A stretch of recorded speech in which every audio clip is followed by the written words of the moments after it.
우리의 이슈가 뉴스를 바꿉니다. 세상을 깨우는 황보선의 출발 새 아침.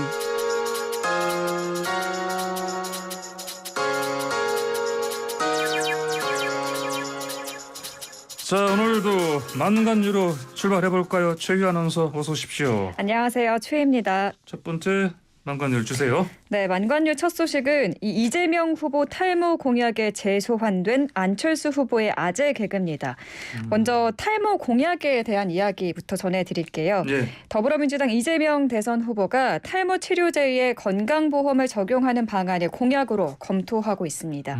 이에 DC인사이드, 탈모 갤러리 등 2030 세대를 중심으로 한 온라인 커뮤니티에서의 반응이 아주 뜨겁습니다. 그래요. 저희 젊은 세대들 이 머리 빠지는 것 때문에 네. 고민 많지 않습니까? 그래서 맞습니다. 이것 약도 많이 쓰고 그런 사람 많은 걸로 알고 있는데, 네. 근데 이게 건강보험 적용 안 되지 않습니까? 네, 그렇습니다. 예. 네, 그래서 이제 탈모약 건보 적용 공약으로 이제 이 약값 부담을 덜어주겠다는 건데요. 예. 여기에 긍정적인 반응이 나오자 이재명 후보와 민주당 의원들은 자신의 탈모를 인증하면서 이 탈모 공약을 홍보하는 데 열을 올리는 모습입니다. 탈모라 박주민 의원도 그렇고 몇 명 네, 있죠. 네. 그렇습니다. 네네. 또 유튜브에 영상도 급하게 제작해서 올렸는데요. 네. 이재명 후보가 직접 출연해서 이재명을 뽑는다고요? 이재명은 심는 겁니다라고 말하는 짧은 영상입니다. 그래요. 뽑는다고요? 약간 심는 겁니다. 언어 네. 유희 같은 건데 네. 이 뽑는다라는 말이 머리카락을 뽑는다처럼 느껴질 수 있어 예. 이를 심는다라고 표현한 겁니다. 네, 이에 온라인에서는 이재명 심겠다라는 지지 글이 올라오고 있습니다. 이재명 심겠다. 이재명을 어디에 심겠다? 네, 뽑는 게 아니라 심겠다. 청와대. 네, 그런 뜻이군요. 네. 네. 근데 비판의 목소리도 들리죠? 네, 탈모 치료제에 건강보험을 적용하면 건보 재정을 더 악화시킬 수 있다는 포퓰리즘 정책이다라는 지적입니다. 포퓰리즘. 네, 이상희 제주대 의학전문대학원 교수는 생명과 건강에 직접 관련성이 낮은 탈모 치료에 건보 재정을 지출하면 건보는 재정적으로 죽을 것이다라고 비판했습니다. 그래요? 네, 또 정신 건강에는 관련이 있는데. 그러게요. 예, 아주 큰 어쨌든. 타격이 있는 네. 질환인데. 네. 네, 또 이 건보를 이 탈모약에 건보 적용을 한다면 예. 이 다이어트 치료제나 피부 시술도 건보를 적용해야 한다는 비판의 목소리도 나오고 있습니다. 예. 네, 이재명 후보는 건보 재정 부담이 어느 정도인지 정책본부에서 검토 중이라면서 이 조만간 입장을 정리하겠다고 밝혔습니다. 그래. 이게 포퓰리즘 아까 말씀하시는데 그래서 이 머리 모자에서 털모자에서 모퓰리즘 이런 얘기도 들리더라고요. 네. 자, 그런데 아까 처음에 말씀하신 것처럼 안철수 후보가 소환됐다. 네, 2017년 19대 대통령 선거 당시 안철수 후보가 이 대머리라는 단어를 사용해서 한 아재 개그랄까요? 예. 이 농담이 재조명 받고 있는 건데요. 당시 안 후보는 이렇게 말했습니다. 대머리가 되면 생기는 매력이 있습니다.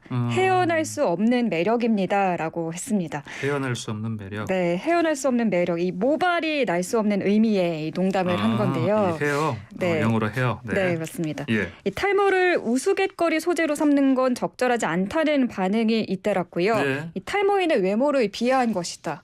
웃기지도 않고 우리에게는 상처다라는 부정적인 글이 올라왔습니다. 네. 이 발언 다음 날 안 후보는 이 분위기를 좋게 하려고 한 말이었다면서 사과한 바 있습니다. 그런 적이 있었군요. 알겠습니다. 자, 두 번째 소식 주세요. 네, 두 번째 만관유는 마스크 한 장에 5만 원 폭리 취하고 환불을 거절한 약국 소식입니다. 마스크 한 장에 5만 원. 5만 원이요? 500원짜리는 사본 적이 있는데. 네, 그러니까요. 예, 어디서? 네, 어느 약국에서? 예. 네, 대전의 한 약국에서 일어난 일인데요. 예. 이 약국은 손님에게 마스크 한 장을 5만 원에 판매했고요. 예. 이 손님은 얼마나 황당했을까요? 네, 당연히 환불을 요구했고요. 그런데 이 약국 약사가 환불을 거절했습니다. 법을 어긴 게 아니기 때문에 네. 돈을 받고 싶으면 소송을 걸으라고 한 건데요. 예. 이 법원에서 환불 통보를 받으면 규정과 절차에 맞게 돈을 돌려주겠다고 한 겁니다.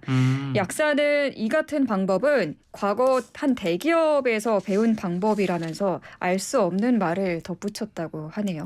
알 수 없는 말 맞네. 무슨 얘기예요 이게 도대체? 대기업에서 이런 식으로 마스크 한 장 5만 원에 파는 걸 배웠다? 네, 과거 한 대기업으로부터 이런 비슷한 피해를 겪었다고 주장하고 있다고 합니다. 자신이요? 아니면 네, 누가 자신이요. 그래요? 네. 자 그러면 이것 때문에 뭐 민원이 많이 나오지 않았어요? 네, 해당 지역 구청에는 약 10건의 민원이 접수됐다고 하고요. 10건. 네, 숙취 해소제 3병에 15만 원이 결제됐다는 신고도 들어왔다고 합니다. 모든 것에 다 5만 원으로 가는 분이군요. 네, 뭐 하나에 소화제도 5만 원, 뭐 온갖 약에 다 5만 원 가격을 붙여놨다고 합니다. 그래요? 약사가 뭐라고 합니까? 이거는 약사는 이 먹고 살려면 이 5만 원씩 받아야 된다면서 또 일반 약의 가격은 각 약국이 자율적으로 결정해서 판매할 수 있기 때문에 예. 불법이 아니다라고 말한 것으로 전해졌습니다. 이분은 자율적으로 결정한 게 아니라 그냥 자유스럽게 네. 자기 마음대로 하신 것 같은데 그러니까요. 제재할 수 있는 법이 없습니까? 행정 제재를 하기 어려운 상황이라고 합니다. 네. 왜냐하면 이 약국은 판매자 가격 표시제 적용을 받는데요. 이는 최종 판매자가 판매 가격을 정할 수 있는 제도라서 이 본인이 원하는 가격에 팔 수 있는 겁니다. 예. 그래서 이 약사가 폭리를 하는 게 위법이 아닌 게 되는 거죠. 구청 관계자는 그러면은 이 결제하기 전에 소비자에게 가격 고지라도 꼭 해달라고 한 상태입니다. 또 청와대 국민청원에는 해당 약국에 대한 글이 올라와서 사전 예. 청원이 진행 중이고요. 예. 경찰은 이 약사에게 사기죄를 적용할 수 있는지 여부를 검토하고 있습니다. 보통 우리가 약값 계산할 때 네. 그냥 신용카드 주고 그냥 긁잖아요. 맞아요. 그래서 정확한 이런 마스크 값이라든지 잘 보지 않고 네. 결제해 버렸는데 네네. 이렇게 당한 분들이 많군요. 네, 맞습니다. 알겠습니다. 다음 만관 주십시오. 네, 세 번째 만관유는 굉음과 함께 탈선한 KTX 열차입니다. 어제 속보로 들어온 그거 말씀하시는 것 같군요. 맞습니다. 어제 낮 12시 46분경 서울역을 출발해 부산역으로 가던 KTX 산천 열차가 충북 영동 터널을 통과하던 중에 탈선하는 사고가 발생한 건데요. 예. 이 사고로 경부고속철도를 지나는 열차가 2시간 이상 지연됐고요. 13개 열차는 운행이 취소됐습니다. 사고 원인 뭐라고 합니까? 네, 코레일 관계자는 터널 안에 떨어진 어떤 물체와 충돌하면서 열차 1량, 한 량이 선로를 벗어나는 사고가 난 것으로 추정하고 있고요. 정확한 원인은 항공철도사고조사위원회에서 조사할 예정이라고 합니다. 그래요. KTX 고속열차인데 이게 탈선하면 큰 사고 인명피해 불러오지 않을까 걱정스러웠는데 네. 다친 분들 많지 않았습니까? 네, 당시 열차에는 승객 300여 명이 타고 있었는데요. 예. 이 물건이 선로 위에 있던 물건들이 떨어지고 또 좌석 옆에 유리창이 깨지면서 승객 7명이 다쳤습니다. 예. 하지만 다행히 중상자는 없는 것으로 전해졌고요. 예. 이 열차가 어두운 터널을 지나던 중에 사고가 난 것이기 때문에 이 굉장히 어둡고 막 이런 데다가 해서 네. 공포감이 더 컸을 것 같은데요. 네. 네, 한 승객에 따르면 큰 폭발음이 있었고 승객들이 소리를 지르면서 그야말로 열차 안은 아수라장이었다고 하고요. 예. 또 다른 승객은 밖에선 불꽃이 보이고 연기는 나고 이대로 죽는 건가 싶었다면서 당시 네. 현장을 전했습니다. 네. 그나마 그래도 다행인 게 아주 크게 다친 분이 없어서 다행입니다. 그렇습니다. 그리고 타고 계시던 승객분들 어떻게 다른 열차로 옮겨 탔습니까? 네, 모두 대체 열차로 옮겨 탔고요. 예. 사고 후 1시간 20분쯤 지나 부산 방향으로 출발했습니다.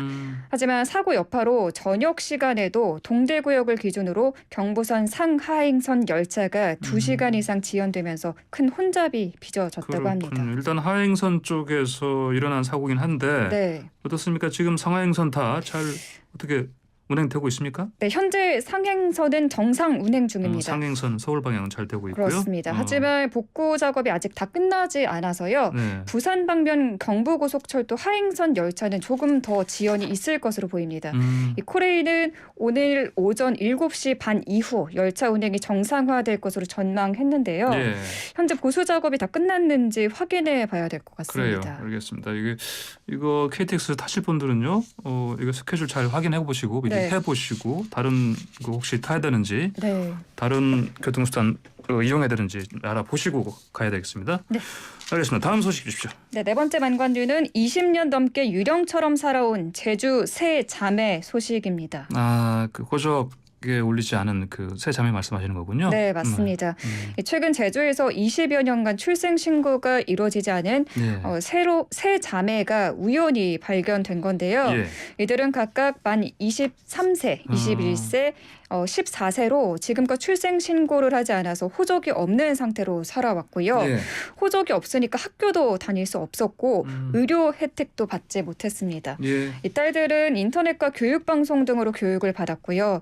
크게 아픈 적이 없어서 이 병원에 갈 일도 없었다고 하네요. 실제 그랬을까요? 어쨌든 네. 어떻게 이 사실이 드러난 겁니까? 아주 우연한 계기로 알려지게 됐습니다.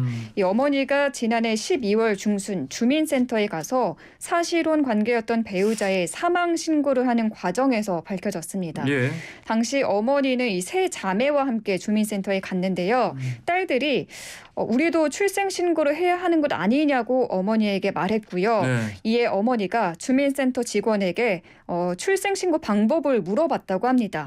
이에 주민센터 측이 출생 신고 없이 여태 살아왔구나라는 사실을 알게 됐고 경찰에 바로 신고를 한 겁니다. 그렇군요. 어머니가 이 딸들 출생 신고 안 한 이유 뭡니까?